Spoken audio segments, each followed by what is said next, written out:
So we are going to solve the third number problem, right?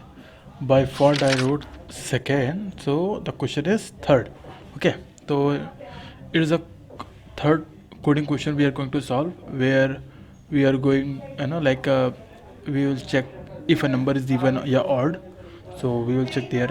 Okay, now we will check a number is even or odd. Okay, so let's go for it. I'm going to start to explain you all how those code is working actually. So the first step I just wrote like a define.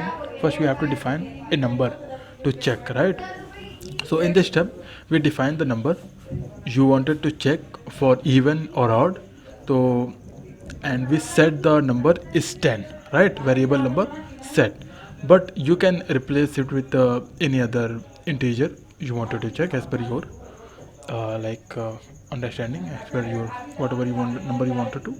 So the second step is check if the number is even or odd. So like in this step we use an if statement to check whether the number is even or odd. So we use the modulus operators. Like what is the modulus operator? This one is modulus operator. Okay, and to find the remainder when the number is divided by 2, this. Okay, so here I'm going to tell how it's work. So if the number is 0, right? If the number is 0, for example, number modular 2, right, where 0 is true, it means the number is even and the code inside the if block will be executed. Okay, if the remainder is not 0 number, then we have to check it, this one.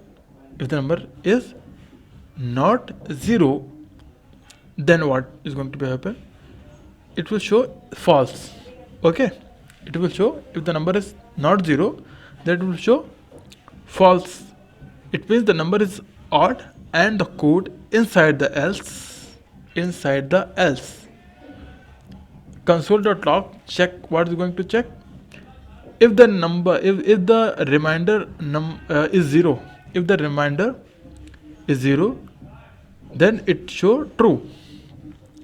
Okay, it means the number is even and the code inside if block will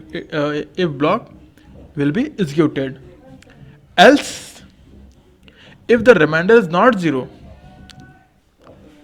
number percent to equal to triple, ये जो equal to के बराबर होता है, triple equal to 0 is false, it means the number is odd and the code inside the else block will be executed.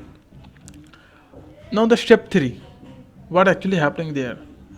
In the step 3 we use console.log to display the result in the console. The output will be based on whether the number is even or odd. For example, if the number is 10, right? If the number is 10, the output will be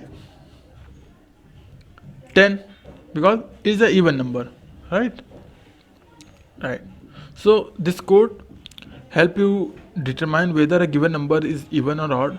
Then the if statement check the remainder when the number is divided by 2, and based on that, if print the appropriate message, you can replace the number variable with any integer you wanted to check and the code will provide the result. So that is over, man, and let's meet in the fourth question.